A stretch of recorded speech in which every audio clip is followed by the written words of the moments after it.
We're going to make our signature dish here at Lulu's, which is our Carne Asada tacos. We're gonna load it up with hatch red chilies from New Mexico, along with some other ingredients just to really punch through that flavor. Awesome. So how do you get started here? We're gonna start off by making our marinade. So we're gonna start off with all of our liquid.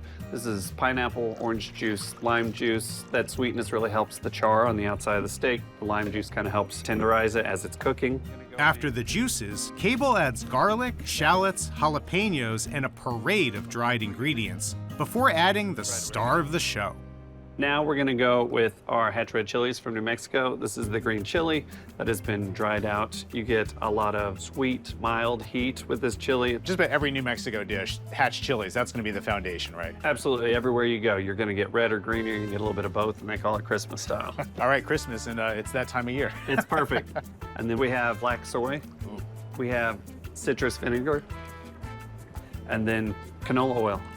Last thing, I'm gonna add a little bit of fresh cilantro just for some herbaceousness, and we're gonna get this mixed up. After the ingredients are blended, it's time to marinate the steak. So we are using a skirt steak from Rosetta Farms in Maryland. Not a lot of fat on it. We'll get this nice and covered. And that has a pretty color on that marinade. You can smell it too. We're gonna get this all rubbed in. This is gonna go ahead and set for about 24 hours. So Seth, we have one here that's ready to go. We're gonna go ahead and take this over the grill. Let's get this cooked up. Let's do it. So this has already been oiled. I'm gonna go ahead and hit it with some salt and pepper. Let's go ahead and get this thing down. There we go. Now we're cooking.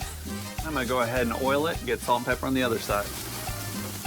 All right, we got some flare-ups happening here, and for carne asada, you're looking for that kind of quick, high-heat cooking, right? Absolutely. Because it's such a lean cut of meat, we want to hit it really high heat, so all those sugars in the marinade really start to caramelize, give us a nice char on the outside. Because these are carne asada tacos, we need tortillas to go with it. New Mexico is all about the flour tortilla. We make these fresh in-house. We got a hot comal. Yeah, and some people hate on flour tortillas for some reason. I think they're delicious. They're the best. Oh yeah, and as soon as it hits that comal, it's puffing up real nicely. Absolutely. So once these tortillas get nice and puffed up, we're gonna go ahead and get this steak flipped. We're just looking for a little bit of crust on the edges just for some texture. The steak is done, we're gonna pull it off, let it rest for a little bit. Then to plate up our carne asada tacos, we're gonna go ahead, slice it against the grain, really thin, serve it up with those fresh puffed flour tortillas, some of our Shinerbach beans, pickles just to cut through some of that fattiness, queso fresco, and our ají sauce. And the carne asada tacos will be ready to enjoy. All right, guys, taco time. Yeah, absolutely. Let's go for it. All right. You lead the way. You can kind of make a bite to your own choosing here, taco on your own terms. Absolutely. Thank you, Paul. Of course. You just want to get a little bit of everything. You're going to get some good acid from the pickled onions, nice fat from the avocado. Top it off with a little bit of sauce and queso fresco, and you're good to go. Oh, there we go. That is my favorite sauce. We have sold it by the bottle. We That's right. sold it by the bottle. People love it. All right, and a little more acid with the lime. And these are the Shinerbach beans, Chef? Yep, Shinerbach beans, just from a little bit of my Texas roots. Lots of bacon, more hatch green chilies in there. You're speaking my language. Delicious. All right. This right here is a pretty looking taco. A stacked taco with like all of the flavors. I think that's one thing that Cable does so well. He nails all of like the different flavors and textures. It's just perfect. What do you think? I don't have words, I'm eating. It's delicious. Oh my God. Get out of here with that. The tortilla, nice and pillowy. Perfect little bed for those flavors.